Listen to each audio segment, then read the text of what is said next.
Dollar girl Ayan Ali का बचपन का ख्वाब पूरा हो गया।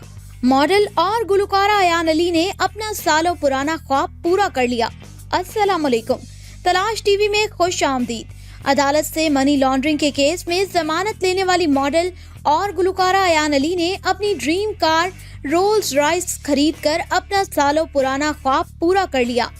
मॉडल और गुलकारा अयान अली ने अपने ख्वाब की तकमील के हवाले से अपने मदाहों को इंस्टाग्राम पर बताया है। मॉडल अयान अली का समाजी राब्तों की वेबसाइट इंस्टाग्राम पर अपनी ड्रीम कार की तस्वीर शेयर करते हुए कैप्शन में लिखा था कि मेरा बचपन से ख्वाब था कि मेरे पास अपनी जाती रोल्स रॉयस कार हो, जो आज पूरा हो चुका है और अल्लाह ताला के फजलो करम से आज मेरे पास है अपनी जाती रोल्स रॉयस। गुलकारा अयान अली का अपनी बचपन की ख्वाहिश पूरी होने पर खुशी का इजहार करते हुए अपनी इंस्टाग्राम की पोस्ट में मजीद कहना था कि अल्हम्दुलिल्लाह, मैं अपने बचपन का ख्वाब पूरा करने पर अल्लाह ताला का शुक्र अदा करती हूँ और अल्हम्दुलिल्लाह इसके लिए जो पहले थी आज हूँ और जो मैं आगे भी रहूंगी।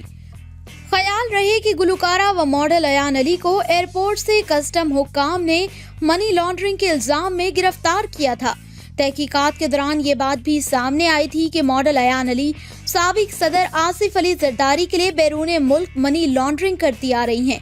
बादशाह मॉडल व गुलकारा अयान अली कानूनी कार्रवाई का सामना करने के बाद अपने ऊपर लगने वाले इल्जामात साबित न होने पर अदालत से जमानत पर रिहा हो गई थी। दोस्तों, उम्मीद करते हैं आपको तलाश टीवी की ये वीडियो पसंद आई होगी। वीडियो को लाइक और शेयर करना मत भूलिएगा। अभी तक अगर आपने तलाश टीवी को सब्सक्राइब नहीं किया तो सब्सक्राइब कर लें और बेल आइकन को दबाना मत भूलिएगा। अल्लाह हाफिज।